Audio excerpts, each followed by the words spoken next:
નમસ્કાર.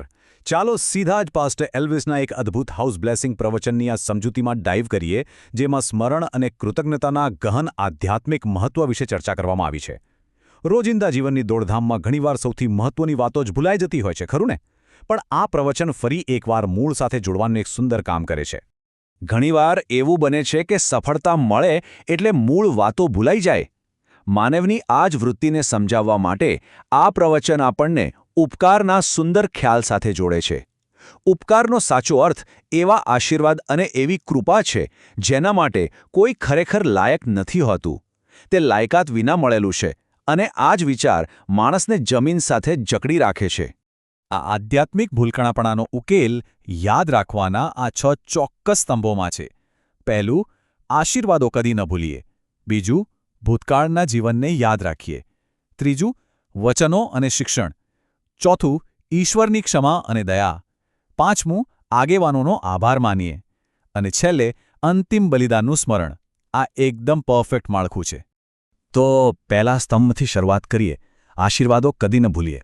આ ભાગ ખાસ કરીને ગર્વથી બચવા અને રોજના આશીર્વાદોને કાયમ મનમાં રાખવા પર ફોકસ કરે છે.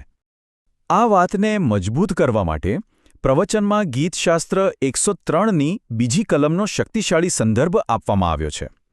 તેના ઉપકારો ભૂલી ન જા. આ એક એવું સતત રિમાઇન્ડર છે કે સંજોગો ગમે તે હોય, ઈશ્વરની કૃપાનો સ્વીકાર કાયમ થવો જ જોઈએ.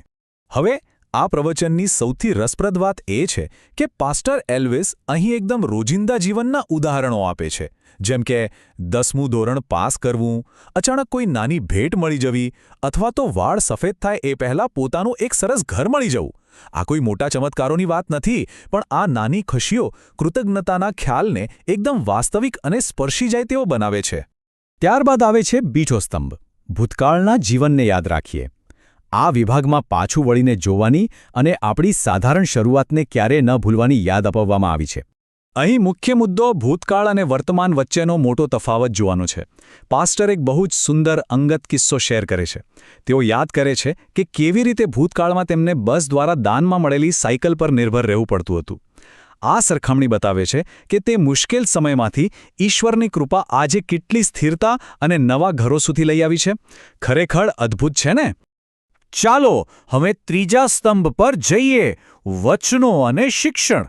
આ વિભાગ ભૌતિક આશીર્વાદોથી થોડું આગળ જઈને આધ્યાત્મિક વચનો અને બાઇબલના જ્ઞાનને પકડી રાખવા પર ભાર મૂકે છે. નીતિવચનોમાં આ માટે એક સ્પષ્ટ રસ્તો બતાવવામાં આવ્યો છે.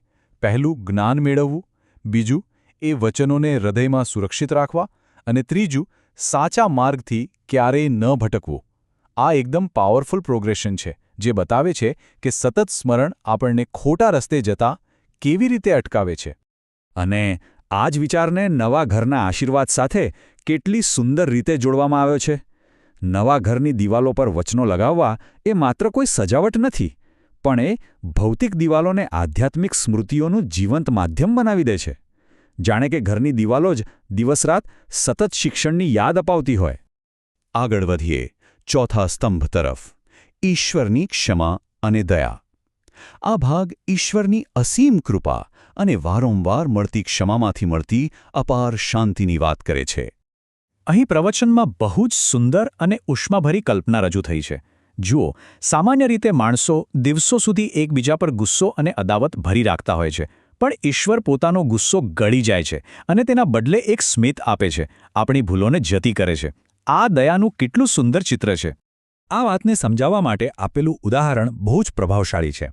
વિચારો કે એકદમ કડક માતાપિતા જે માત્ર એક ચોકલેટ ખાવા જેવી નાની ભૂલ પર બાળકને કડક સજા આપે છે, તેની સરખામણી ઈશ્વરની દયા અને ધીરજ સાથે કરવામાં આવી છે. આ વિરોધાભાસ ઈશ્વરના ધીરજવાળા પ્રેમને અને તેમની અસીમ ક્ષમાના સંદેશને સીધો જ હૃદય સુધી પહોંચાડે છે. પાંચમો સ્તંભ છે આગેવાનોનો આભાર માનીએ. અહીં ચર્ચાનો વ્યાપ થોડો મોટો થાય છે, જેમાં સમુદાય અને આધ્યાત્મિક માર્ગદર્શકો પ્રત્યે આભાર વ્યક્ત કરવાની વાત જોડાય છે. આ બહુ જ રસપ્રદ છે કે પ્રવચન બાઇબલના ઇતિહાસને આપણી રોજિંદી સંસ્કૃતિ સાથે કેવી રીતે વણી લે છે.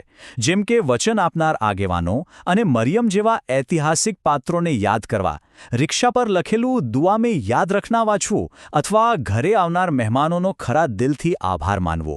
આ બધી વાતો દર્શાવે છે કે આપણો આધ્યાત્મિક વિકાસ એવા લોકોના આદર પર પણ નિર્ભર છે જેઓ આપણને માર્ગદર્શન અને સાથ આપે છે.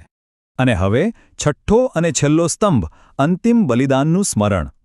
આ વિભાગ પ્રવચનનું મુખ્ય ધાર્મિક કેન્દ્ર છે, જે ખ્રિસ્તી આસ્થાના મૂળ પાયા પર ફોકસ કરે છે. અંતિમ ભોજનના એ ઐતિહાસિક પ્રસંગમાં પ્રભુ ઈશુએ કહ્યું હતું, મારા સ્મરણમાં આ કરો. આ સ્મરણ માટેનો સૌથી મોટો અને અંતિમ આદેશ છે. આ સુનિશ્ચિત કરે છે કે આપણી બધી જ કૃતજ્ઞતાનો પાયો આ અંતિમ બલિદાન સાથે ઊંડાણપૂર્વક જોડાયેલો છે. આ બધા જ ગહન વિચારોને વાસ્તવિક જીવનમાં ઉતારતા પ્રવચનના અંતે ચિરાગ અને સંજનાના નવા ઘર માટે એક ખાસ પ્રાર્થના કરવામાં આવી છે. આ 6 સ્તંભોને સીધા જ એક પરિવારના નવા ઘરમાં શાંતિ, સ્વાસ્થ્ય, સલામતી અને સમુદાયના આનંદ માટે લાગુ કરવામાં આવ્યા છે. મતલબ કે આ સિદ્ધાંતો માત્ર સાંભળવા માટે નથી, પણ રોજબરોજ જીવવા માટે છે. તો આખી ચર્ચાના અંતે એક બહુ જ મોટો પ્રશ્ન ઊભો થાય છે. આજની સફરમાં સક્રિય કૃતજ્ઞતા આપણું માર્ગદર્શન કેવી રીતે કરી શકે? એક કાયમી અસર છોડવા માટે આપણે વિચારવું જ રહ્યું કે સ્મરણની આ વ્યવસ્થિત આદત અપનાવવાથી રોજિંદા જીવનમાં કેવું મોટું પરિવર્તન આવી શકે છે. આ માત્ર ભૂતકાળને યાદ રાખવાની વાત નથી, પણ ભવિષ્યને આશીર્વાદિત કરવાની રીત છે. આ સુંદર સમજૂતીમાં સાથે જોડાવા બદલ ખૂબ ખૂબ આભાર.